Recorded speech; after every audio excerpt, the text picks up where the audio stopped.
Just like Infinity, now we're on to issue 3. This comic's narrated by Lois Lane, while issue 1 was narrated by Martian Manhunter, and issue 2 was narrated by Superman. This comic starts off on Earth D, where we see an African-American Superman, who seems to be based on all 3 versions of the Black Superman we've ever seen in mainstream continuity, that being Calvin Ellis, Val Zod, and Earth D Superman, who is just named Cal. We see that he's leading a more diverse Justice League, which I found really interesting, as well comics were made in a time where there wasn't much representation, especially non-comics or television. And meanwhile, the DCAU League does consist of John Stewart, Vixen, Steel, Gypsy, and Vibe. The majority of the team is usually Caucasian in any media. Well, this team is more realistic of the real world, while still having Caucasian members like Hawkman and Batman. It is more diverse, and I think is more realistic to how a real Justice League team would look like if it was created these days. For example, just look at the Future State Justice League team. Here, with Green Arrow is Native American, Green Lantern is Latin American, Superman is African American, and Aquaman Flash are both Asian American. Wonder Woman in this comic seems to be clearly designed after Nubia instead of her mainstream counterpart, as Earth D Wonder Woman in main continuity is of Indian descent, while here Earth D Wonder Woman is portrayed as being African American, clearly being modeled after Nubia, who in mainstream comics, Earth Prime comics, is Wonder Woman's sister.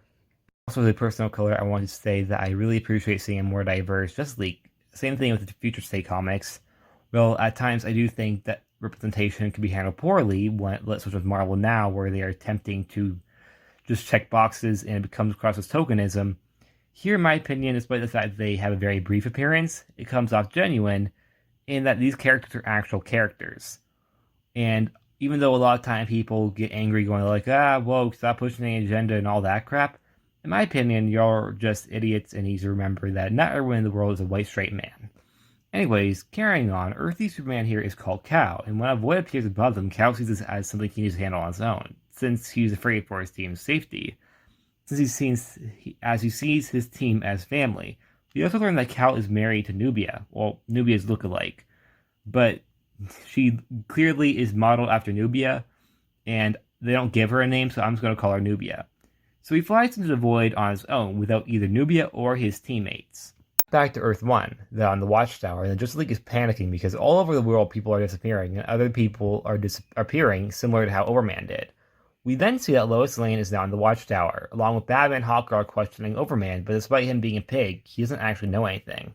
But Overman then gets loose, and Batman has to get Lois Lane out of the way, while Vixen and Wonder Woman jump in to help in the fight. With a sass remark from Wonder Woman about how these unoriginal villain quotes are kind of lame, which I found really funny, because that is in character for Wonder Woman, but I found it funny because last issue Overman was like screaming in her face, and this issue she's kicking his butt.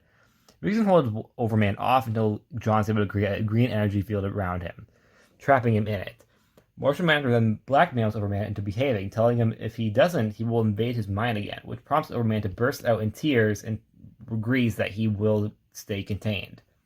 Martian Manhunter then walks away, feeling like he crossed the line, but Wonder Woman follows him, telling him that even if Diana is an Amazon and he's a Martian, at the end of the day, they have the same mental health and emotions as humans do.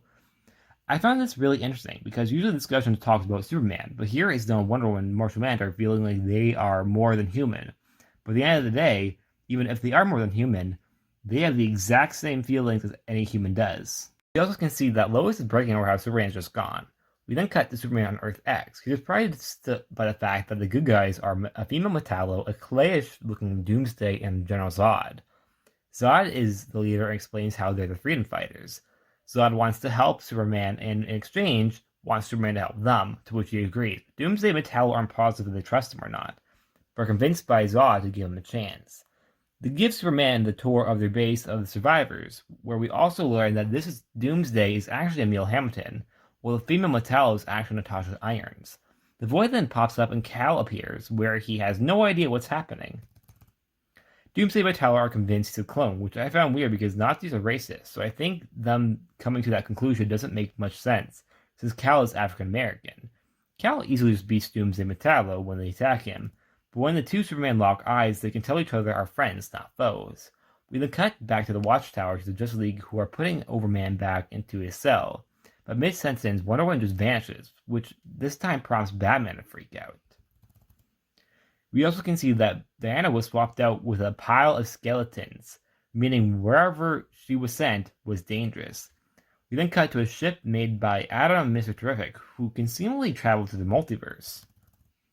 Lois narrates about how the 7 people on the ship are the only hope they have, which consists of the founding members, except Superman and Wonder Woman, who is swapped out for Vixen, and we don't see who the 7th member is. The comic ends with Wonder Woman on whatever Earth she's trapped on, wandering around in a cold snowstorm, and finds a shelter in a cave, only to find Darkseid. Which I am excited because the cover for next issue is Wonder Woman and Darkseid kissing. And I know it's bonkers, but still, I'm really, really excited for that. I really like this issue. Wonder Woman is a standout character to me. The speech to Martian Manhunter, while Earth D Superman or Cal so far feels very different from our Superman, but still just as heroic, which I think puts a very interesting commentary on the difference between heroism, that maybe there's multiple ways to be a hero. I might be thinking too much into it, but I really enjoy Cal and Superman as their dynamic so far seems very intriguing, and I'm very excited to see it go forward. I hope we see more of the Earth D Justice League, because despite them being on the cover, majority of them are only a cameo except for Cal. I enjoy the Freedom Fighters, but I thought Natasha and Doomsday were overly paranoid, while I suppose you can understand why. Well, Zod came across very gullible. We know as the readers, Superman is the good guy, because he's Superman. But I don't think Zod's logic about trusting him without question really made sense. I feel like he should have at least had a bit of mistrust towards him, and that Superman should have proved himself. But seeing that there's a 7-issue miniseries, I can tell that they probably didn't have time, and that they had to rush to the idea that, yeah, Superman's trustworthy. Which in my opinion, although it's a bit rushed, I can get past it.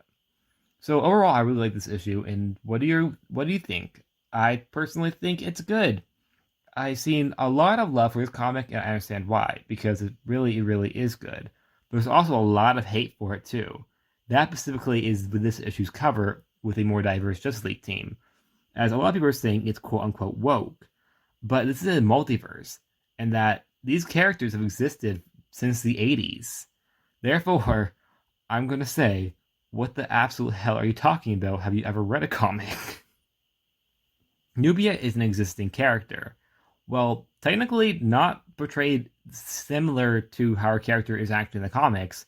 Nubia has been a character since the 70s. Why are people going around saying this is new? Nubia has been around for a long time. A Black Superman is a concept that has been around for a long time. So I don't understand a lot of people's logic towards the hate of diversity, because it doesn't make sense to me. Do you not want diversity? Do you not want characters who represent people in the real world? It just doesn't make sense to me that people are upset about this. But that's my take on it. What are yours? Do you like this comic? Do you not like this comic? Am I going too deep into this? Leave all that down below, and I'll see you guys next time. Please like, subscribe, and I already said I'll see you guys next time, so I'm an idiot. I'll see you guys next time, like I already said, and bye.